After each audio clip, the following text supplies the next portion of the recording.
అందరికీ నమస్కారం అండి.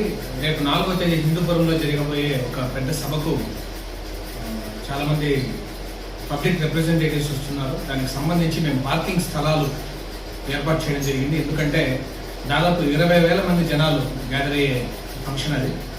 సో ఈ సభకు చిలమత్తూరు, లేపాక్షి నుంచి వచ్చే ప్రజలు బస్సుల్లో వస్తారు. మ్యాక్సిమం బస్సుల్లో వచ్చే వాళ్ళందరూ రహమత్పూర్ సర్కిల్లో ఆ బస్సులు దిగేసి ఒక 100 మీటర్లు నడిస్తే గ్రౌండ్కి వెళ్ళిపోవచ్చు. ఆ బస్సులన్నీ కూడా 2 టౌన్ పోలీస్ స్టేషన్ వైపు వెళ్ళి 2 టౌన్ పోలీస్ స్టేషన్ దాటిన తర్వాత ఎడం పక్క కుడి పక్క పెద్ద పార్కింగ్ ప్లేసెస్ ఉన్నాయి, అక్కడ పెట్టుకోవాల్సిందిగా మనవి.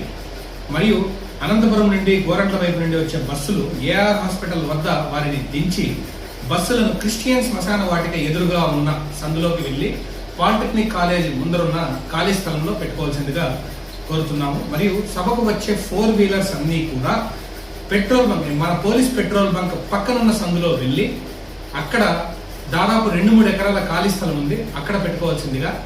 2 వీలర్స్ కూడా అదే సందులోనే మలుపు తీసుకొని స్టార్టింగ్ లోనే ఒక చిన్న ప్యాసేజ్ ఇచ్చాము.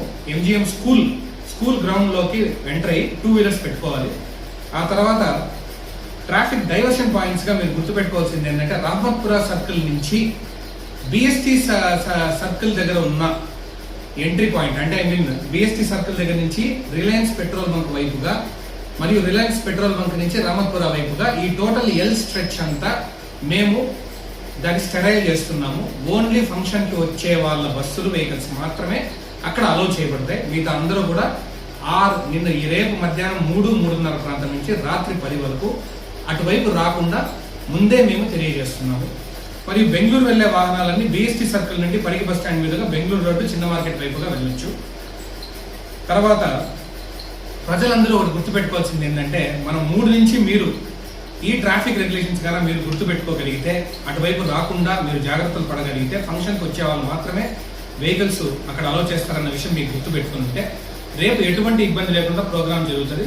దయచేసి మీ సహకారం మా అందరికీ కావాల్సిందిగా తెలియజేస్తున్నాం.